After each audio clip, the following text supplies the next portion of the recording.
প্রধান উপদেষ্টা হিসেবে প্রথমবারের মতো নিজ জেলা চট্টগ্রাম সফর করছেন অধ্যাপক ডক্টর মোহাম্মদ ইউনূস।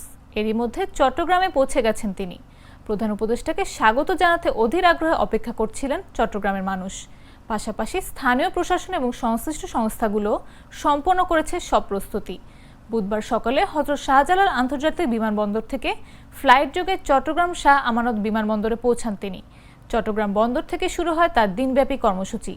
এরপর তিনি যোগ দেবেন চট্টগ্রাম বিশ্ববিদ্যালয়ের পঞ্চম সমাবর্তন অনুষ্ঠানে। এই বিশ্ববিদ্যালয়ের অর্থনীতি বিভাগে তার শিক্ষকতা জীবন শুরু করেছিলেন। এরপর হাটহাজারী উপজেলার শিকারপুর ইউনিয়নের বাথুয়া গ্রামে পৈতৃক বাড়ি পরিদর্শনের মাধ্যমে যাত্রা সম্পন্ন করবেন। প্রধান উপদেষ্টার সফরকে কেন্দ্র করে ব্যাপক প্রস্তুতি নিয়েছে জেলা প্রশাসন। চট্টগ্রাম বিশ্ববিদ্যালয়ের পঞ্চম সমাবর্তনের সমাবর্তন বক্তা হিসেবে যোগদানের পাশাপাশি অধ্যাপক ডক্টর মোহাম্মদ ইউনূস ঐতিহাসিক জোবরা গ্রাম পরিদর্শন করবেন, যেখানে তিনি বিখ্যাত ক্ষুদ্র ঋণ ধারণার জন্য খ্যাতি অর্জন করেছিলেন।